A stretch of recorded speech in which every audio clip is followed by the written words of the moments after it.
Hi,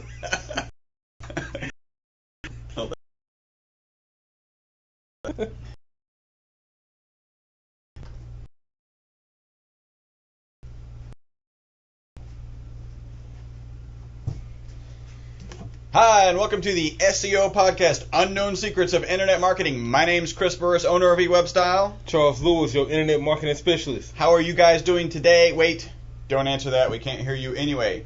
You are listening to the most popular SEO podcast on iTunes. This is podcast number 155. Yes. Last podcast was 154, and we have a tip from that podcast.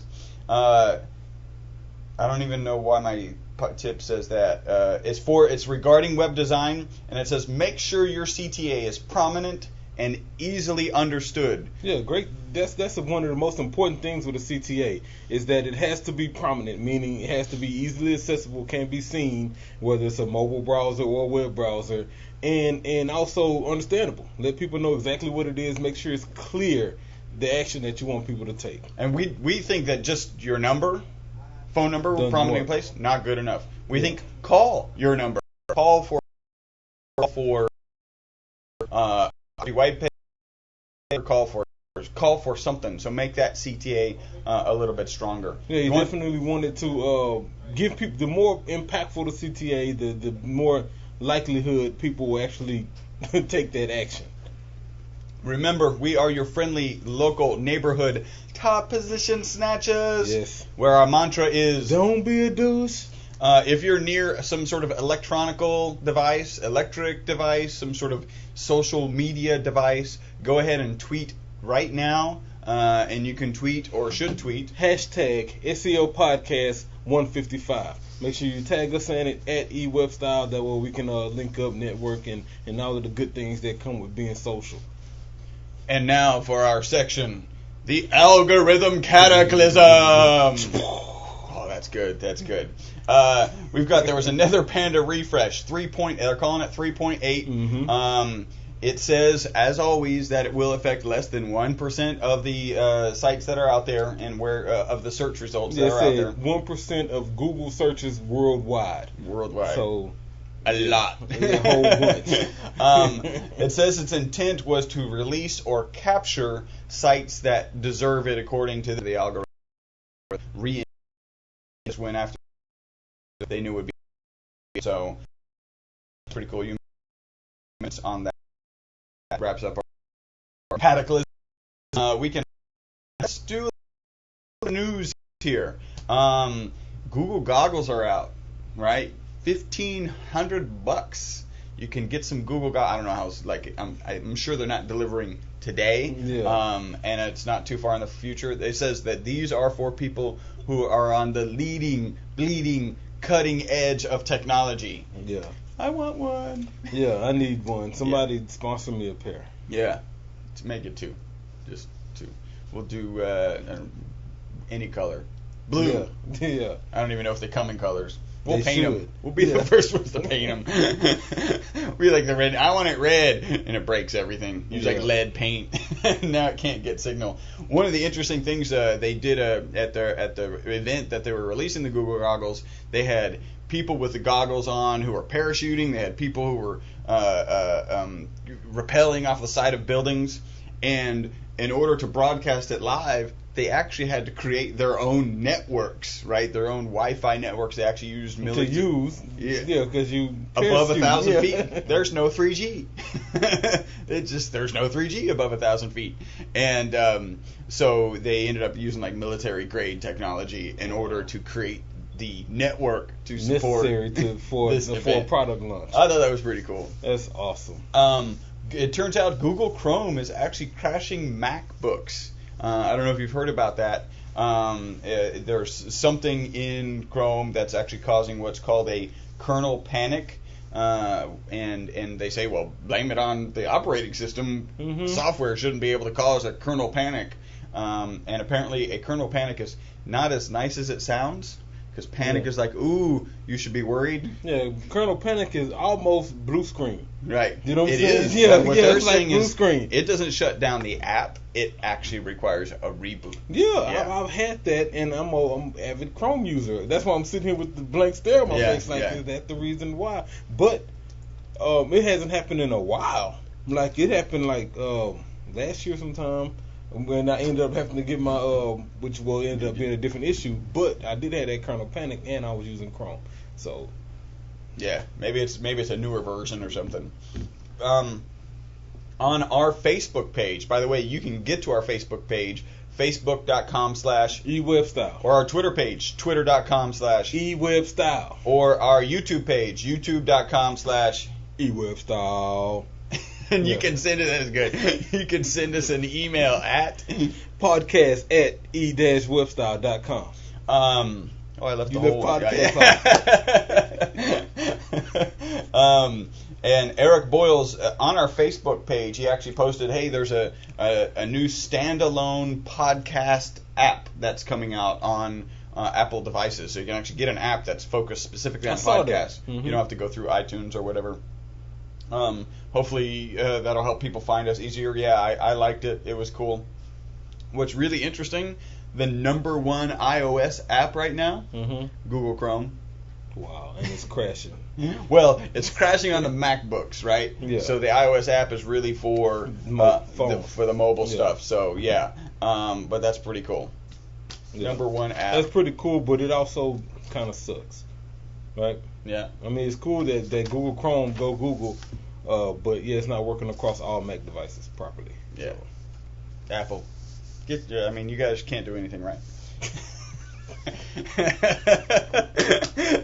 Clearly, as shown by your success.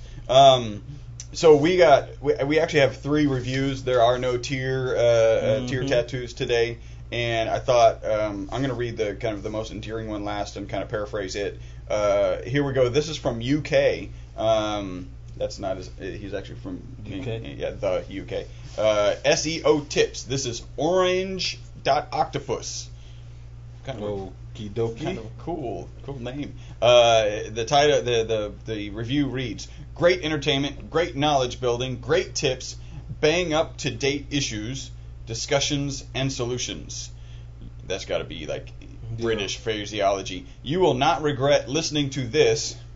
Oliver Wilde, the Sheffield builder, and his website is asandow.co.uk. And he does ask us not to kick him in the shins. What are you talking about? Yeah, we'll punch you in the face. Punch you in the face. Next, we've got top quality content and funny too. That's the title. Nicholas Greening. These guys give top quality, up-to-date content. And to top it all off, they are very easy to listen to and very funny. Thank you very much. Appreciate it. That is very nice of you to say. Keep up the great work. Thanks, Nick. Actually, thank you, Nick. Yeah, punch in the face to you, Nick. Here's a good one. This is from, I really like it. It's really long. I actually took a screenshot of it and posted it on our Facebook page. Again, that's facebook.com/E-Webstyle. So you can read this whole thing. It says, I appreciate your info and enjoy the show. It says, I'm very knowledgeable in the computing, and this is by Kath Moore. I'm fairly knowledgeable in the computer arena, but my experience was always with hardware and networking, right? So that kind of sets up the background. He's actually almost 53 years old, and because of heart attacks and numerous health issues, he goes into a lot of detail here. He's been on disability since 2005. He hates it. He's grateful that the country is supplying him a modest income, and he refuses to live like he's disabled. I think that's awesome. He loves photography. He's in Abilene, Texas, and he loves shooting. Not that far from us. Yeah, it's not just around the bend. Well, in Texas, that's 3 days away. So he's working to build a business shooting live music and concert photography in Abilene, Texas. No one else is doing it. His point is... Because Abilene's kind of small. Yeah. There's not that much live concerts. He has to work to find them to go to it. His point is, saying all of this, it's that people like you are willing to share information about what you do that allows people like him to have a shot at doing some really good things. Sympathy I don't need. Information and education that will give me a hand up, I can accept that. Thank you for doing what you do and for making it fun to listen to. You guys rock. Punch in the face. Don Hanson. That's great. I actually this is going to be up in our office for a while. That's what's up. That's very cool. And finally, from Facebook, we got a question. First, it says, "You guys rock." That's a great way to start, so that we will actually answer your question. I want to include my keywords in my domain, but don't want it too long. What are the pros and cons of getting a shorter URL and direct it to the keyword domain? The idea is to brand shorter, but have the longer for potential Google juice. I appreciate your help in advance. I'll be listening Friday. Well, two things. First one, with the Panda updates and all the recent changes, keyword-rich domain names aren't as impactful as they used to be. And so if you can get it and it's not that long and it's really a spinoff of the company name, great, fine, do it. But I wouldn't invest too much effort into trying to get the right keyword in your domain name, because frankly, that is just a minuscule percentage of the algorithm at this point. They have made changes to really kind of shuffle away from that. And so great example, E-Webstyle, SEO Houston.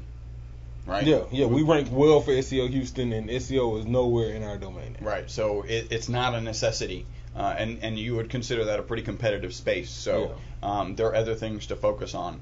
With our clients, I always talk about, okay, have the domain, that kind of captures what you do quickly. That's actually very useful. Therefore, it's probably going to have the keywords. Keep it shorter, so really kind of stilted conversation about what you do, and then potentially have an abbreviated version that you can use for email or give people over the phone that gets forwarded. So you don't have to write, we make shelving for garages. .com. You don't have to give that over the phone. You can say, WSFG.com, and then have that forwarded to we make shelving for garages. Something along those lines, so that on the phone it's easy to give out.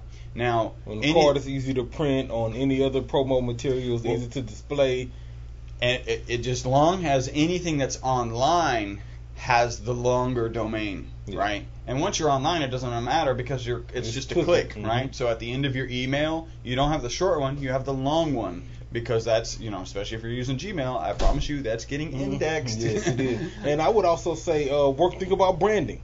It may be in your best interest to get a domain name that has the company name in it, just for the sake of branding, because you can, as long as your site's optimized well and you're doing all the other 3,000 things correctly, then your site will still rank, and that way your site will rank and your company name will be branded. And so I would almost say, if the keyword domain name is available and it's not stupid and long and crazy, then get it. But if not, don't worry about it. Brand your company name. Yep. Cool. All right. Let's get into some more content. Yeah. So today I wanted to talk about a little bit of social and a little bit of blogging, because these both have a direct effect on SEO. If you're generating content, whether it's articles or posts or news events or whatever it is, and you're publishing this content, chances are you are publishing it on your blog. You're probably dropping it in some newsletter somewhere, and hopefully you're Facebooking it and tweeting it and digging it and things like that. And so I was on Search Engine Journal, found an article that I had read the other day actually, and I thought it was pretty cool, so I wanted to share with you guys. It's called 7 Foolproof Tactics to Write a Better Blog Post with Social Media. And this is pretty cool because I'm blogging a lot on my personal blog, and so I've actually followed some of these tips already. So I thought that was pretty cool. So I like the fact that it says foolproof in the title. That's anytime you can use the word foolproof. Yeah, that means it applies to more people. Because there's a lot of fools out there. Didn't recognize that was the alternative meaning for foolproof. Okay, I thought it meant can't mess this up. Right, even fools, it's foolproof. That's kind of like child-proof. You got foolproof. Foolproof blog post. That would have been a better title right there. But we'll get into that.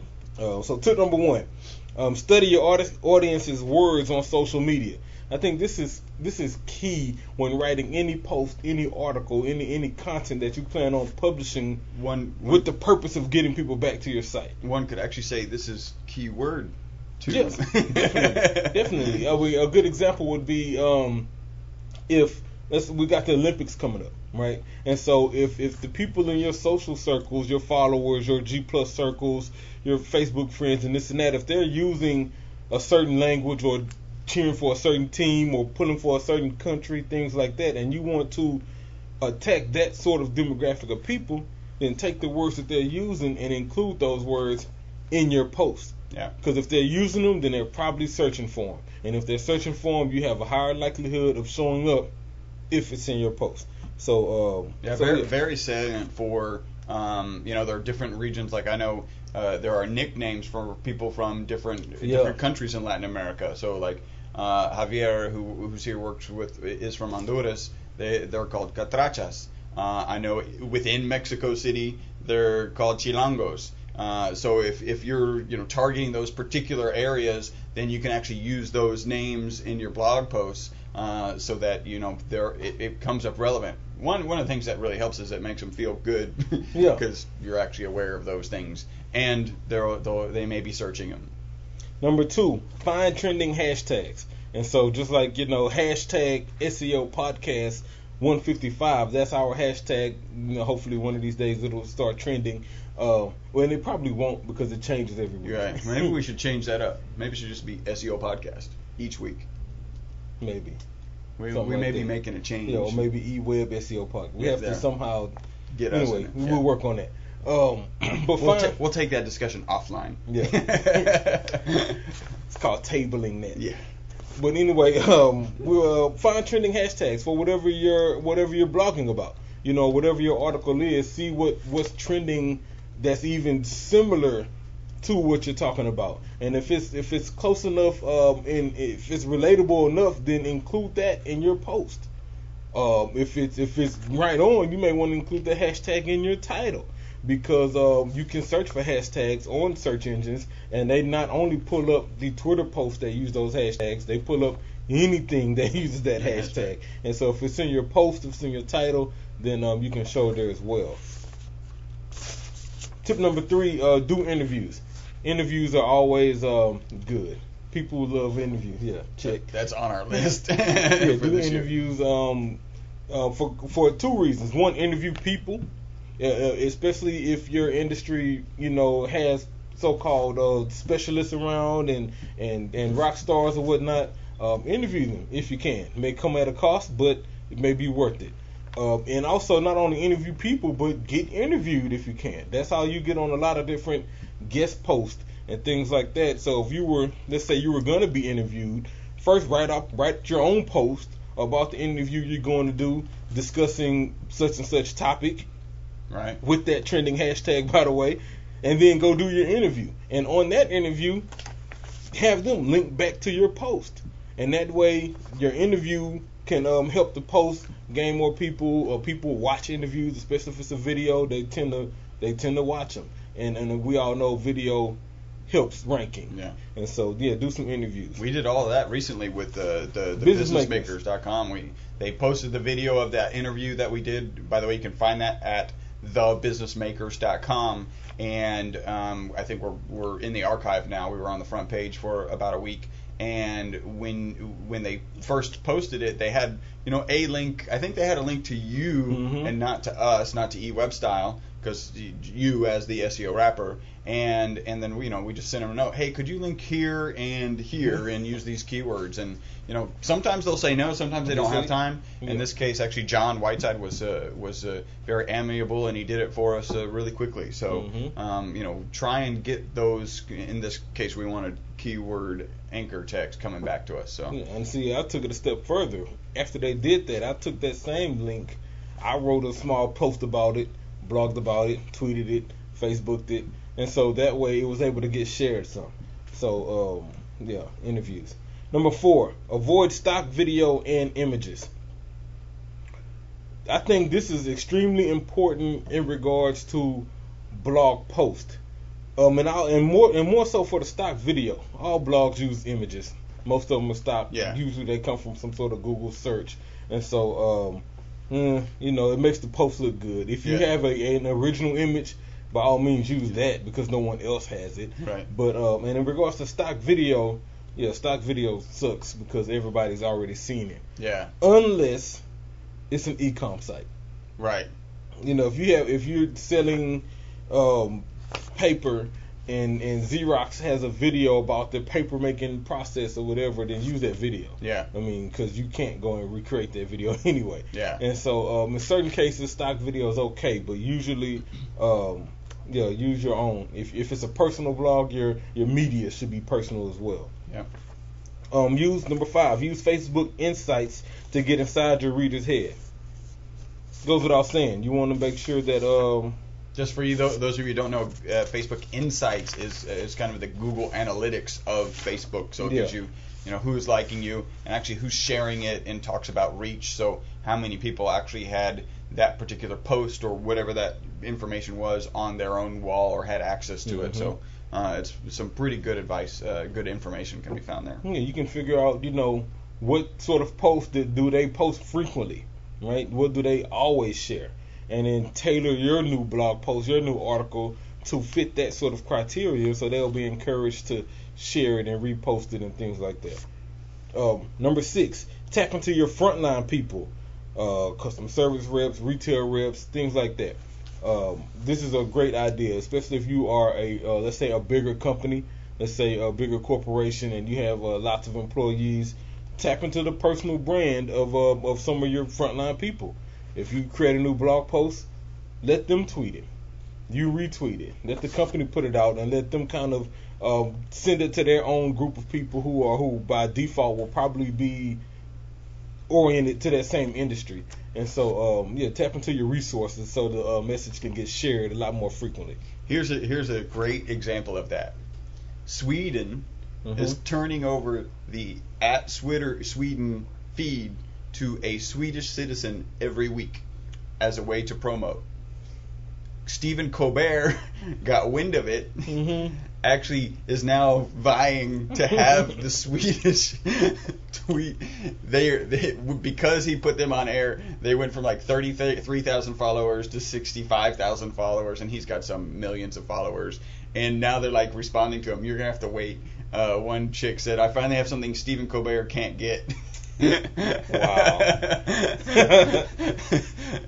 It's pretty funny, but that's a great example. You're tapping into your frontline people. Yeah, tap into the people who respect you. I mean, we do it here. Yeah. Right. So, like for example, punch in the face to Bill and Aaron and the guys on our consistent group, Dean, Darren. The people who watch. We use them for resources. And that's our front line. So, punch in the face to you guys. Yeah. Number 7, last one. Remove jargon from your website. I think this is kind of suspect. Industry specific. Sometimes industry specific jargon may be exactly what you need if you're targeting, if you're B2B. Right. Right. If you're B2B, then I'm targeting SEO. I'm not targeting search engine optimization. Right. Yep. And so I think take that one with a grain of salt. Well, a good example might be if you're an air conditioning company, you shouldn't be out saying we provide the best HVAC services around, exactly. Right? Because no one's searching for HVAC. At least no consumers are searching for HVAC when they're looking for an air conditioning service. So that would be a good example. Now, if you're targeting, if you sell air conditioning parts to distributors and service providers, they actually may be looking up for HVAC. Yeah, so not only should you have air conditioning parts, you should also have HVAC parts. In other industry jargon, we call it a compressor, but the industry term could be something else. Democulator. Yeah, democulator. We have the democulator plus. Yeah, you should use that. Yeah. So that was the top 7 tips. I'll post that link on Facebook. But I think anybody's out there who's blogging and really creating articles and posting them for the whole purpose of generating links and people to share it, then I think those are great tips and they should help. Good stuff. All right, I think we got a little blank stare news. Yeah, we got a little blank stare. Actually provided by somebody. Oh, I'm interrupting your blank stare. Sorry. Yeah, it was all the way blank. That was one of those. I can't believe y'all did that blank. I'm appalled blank stare. This is actually provided by Bill Hamburg on our Facebook page. Mm-hmm. Yeah, well, Facebook. So Facebook changed your email address, and and I saw it, but I didn't because I mail. That don't concern me, but it does, and you and all other 900 million plus users use Facebook. If you go into your account and you click on your name, and you click about page, look at your email address. I'll wait. No, I won't. Look at your email address, and it'll probably say, mine said mostserious@facebook.com. Right. They changed it from chuck@mostserious.com to mostserious@facebook. They didn't even give you Chuck? Yeah. So they changed our profiles to an @facebook.com email address. So, yeah, Facebook, you can't shove your email platform down my throat. I don't want it. I don't want to use it. And I'm changing it when I get back to my desk. Yeah, you can undo that. Just follow that same path that he just described and click edit, and then just change the information. Change it back to Chuck at Most Serious. Everyone should put that. I should, maybe. To use your own. Come up with something. Rewind. All right, you guys have been listening to the most popular SEO and internet marketing podcast on iTunes. That is because he's pointing you out. Yeah. You over there, somebody in Sweden who listens, tweet about E-Webstyle. That'd be really cool, especially if you have access to the Swedish Twitter account. Awesome. That would be very cool. I'm sure they're well above 66,000 now because of the publicity from Stephen Colbert. Actually, I want to go check it out. Maybe we just gave some more. Yeah. And we probably have listeners in Sweden, so. Yeah. We do. That's one of the countries. So, thank you guys for tuning in. Thank you for listening. Thank you for the reviews. There were actually 3, 2. By the way, you do not realize what an absolute total pain in the butt it is to have reviews in different countries. Because now, it's easy to pay attention to one. Okay, I got 103 reviews. When it hits 104, I have a new one printed out. Now, I don't remember how many I had in the UK. So if we've added one, I don't know. I don't remember when I read the last one. So I think one of them may have been a repeat today. It may need to improve that. For how we can manage our own podcast, right? It's our podcast. Let us manage it simply. Anyway, in order to write a review, just go onto iTunes, create an account, and write that review. And then if you choose to, send us an email, podcast@e-webstyle.com, and let us know that you wrote the review, and we'll give you a little bit of link love and a punch in the face. Punch in the face. Thank you guys for listening. Until the next podcast. My name is Chris Burris. Charles Lewis. Bye-bye for now. Nisk.